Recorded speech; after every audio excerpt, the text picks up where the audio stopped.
நடிகர் கவுண்டமணியின் மனைவி சாந்தியின் உடல் சென்னை பெசன்ட் நகர் மின் மயானத்தில் தகனம் செய்யப்பட்டுள்ளது.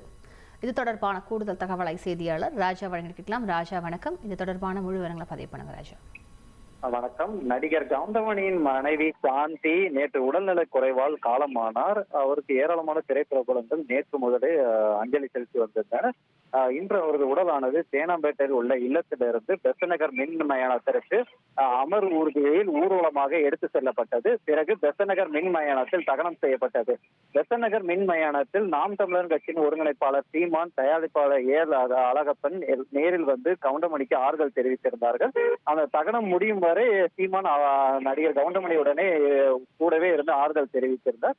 அதே போல் நேற்று சத்யராஜ், நிழல் ரவி, செந்தில், வையாபுரி, இயக்குனர் கே எஸ் ரவிக்குமார், இயக்குனர் சி வாசு, அதே போல் நடிகர் முத்துக்காளை, நடிகர் பூ சுரேஷ், நடிகர் கார்த்திக், நடிகர் பிரகாஷ் ராஜ், இன்னும் பல திரைப்பிரபலங்கள் நேரில் வந்து அஞ்சலி செலுத்தினர். அவர்கள் கூறும் ஒரே வார்த்தை, எங்களால் நடிகர் கவுண்டமணிக்கு ஆறுதல் கூற இயலவில்லை. அவர் ஏனென்றால் நம்மை மட்டும் இல்லை, ஏராளமானவர்கள் தமிழர்களை அவர் சிரிக்க வைத்த நகைச்சுவை நடிகர். அவர் வீட்டில் ஒரு துயரம் ஏற்றிருக்கிறது. அவருக்கு யார் ஆறுதல் சொல்வார்?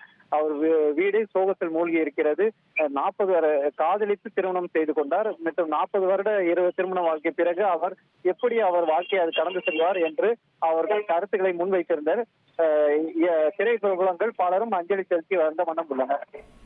விரிவான விவரங்களுக்கு நன்றி ராஜா. செய்திகளை உடனுக்குடன் தெரிந்து கொள்ள உடனே சப்ஸ்கிரைப் பண்ணுங்க.